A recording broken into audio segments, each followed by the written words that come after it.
Well, I guess it's probably a good time to open up to the floor, because you've got the guys here who produced and created the ultimate partwork piece of merchandise that everyone buys. So here's a chance really to ask them any questions, give them a bit of feedback on how they're doing.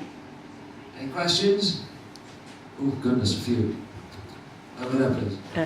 Do you have any different approach to doing the American magazine than the British one?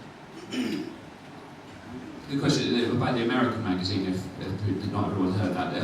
Well, Panini has just launched, as some of you may have seen, Doctor Who Insider, which, of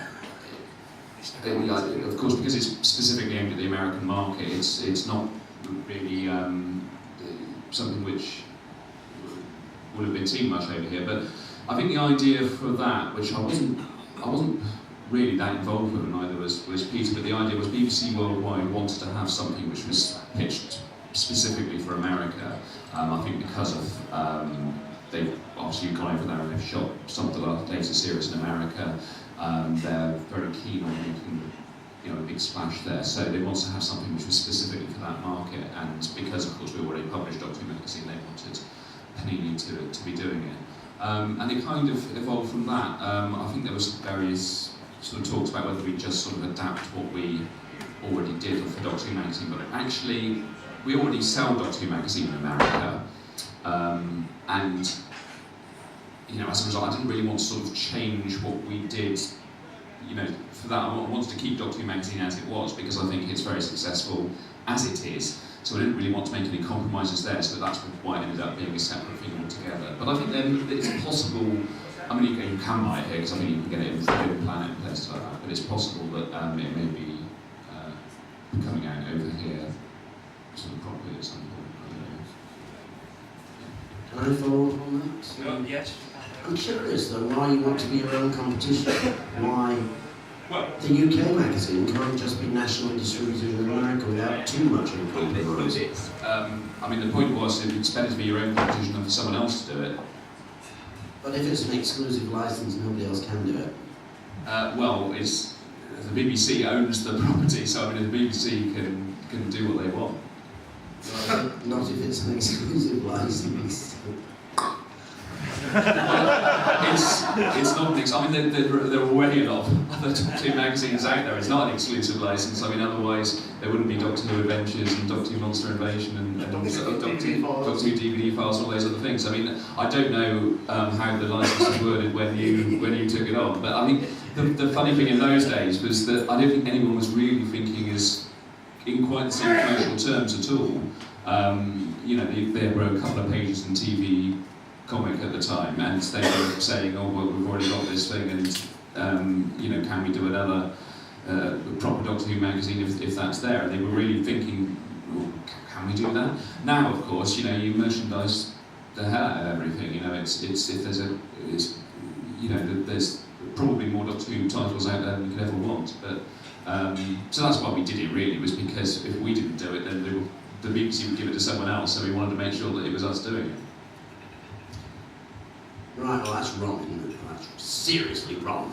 I mean, I had to wait about 3 years to do Doctor Who Weekly because of that one bloody page in TV comic. It came down to one, and even then it was a reprint. It wasn't even new stuff, but that was enough to justify an exclusive license for a programme that had 9 million viewers. I mean, how daft were the BBC? They were sharp commercial minds. Oh, they really were, weren't they? That's how it was so easy getting it. They didn't have a clue what they were doing.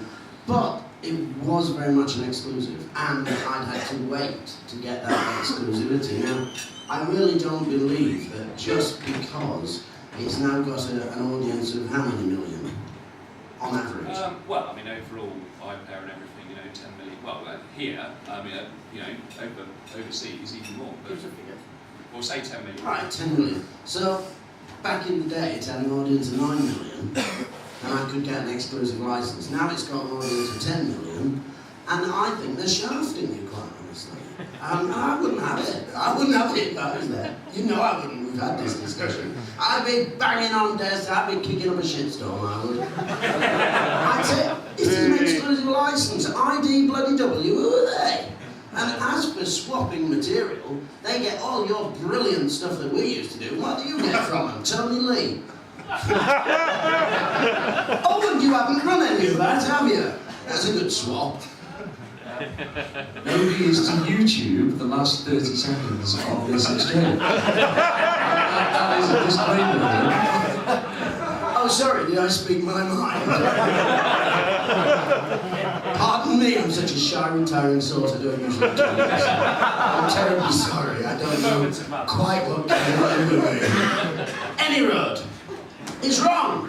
It's wrong, wrong, wrong. You've got the BBC say, yes, you've got an inclusive licence, except for us doing it as well.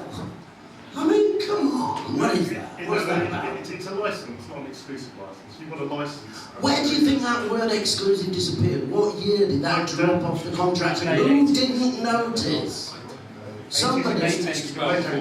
Alright, so we can all blame somebody else. Great. But somebody at Marvel or Panini didn't notice when it came up for its 5 or however many year renewal. They actually didn't realise that the word exclusive had disappeared. What a shower! And why hasn't it been put back in? Slipping back in 5 years later. Oh, we noticed it was in quick. I've one of those little things, you know. Word above and write exclusive signed at the side. No, it's wrong. It's wrong. I mean, they take the crap 5% or whatever the deal was. Oh, the deal was appalling, wasn't it? 2.5%. Somebody's seen figures, haven't they? And the BBC got 2.5%. Unless you sold more than 200,000 copies, where they got 5. Yeah, and we were printing about 150,000, so it wasn't a bad deal. And there was a point I wanted to make earlier, but for some reason I kept quiet. And that was about paying actors and copyright holders and all that. Back in the day, the way it worked was we paid the BBC for everything, and it was down to them to pay out individual copyright holders out of the money they got, because they in theory knew who owned what and where they lived. We didn't. We couldn't be messing around with all of that stuff. Technically, that's still the case. But, Yes, that's how it should be. But of course, at some point between Dez regenerating into me, Yeah. this has changed. Yeah. Rather than For the worse, for the worse. Yeah. Oh, I ought to go back there and kick up a storm. I'd sort him out. Questions? I have a question. What you're saying here is the DWM version of Life on Mars. Gene Hunt. Which one of us is Gene Hunt? Gene Hunt.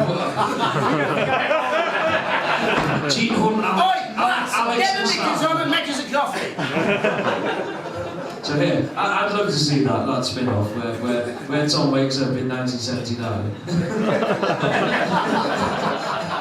DWM Towers. I suppose we're asking another question. Yes, sir.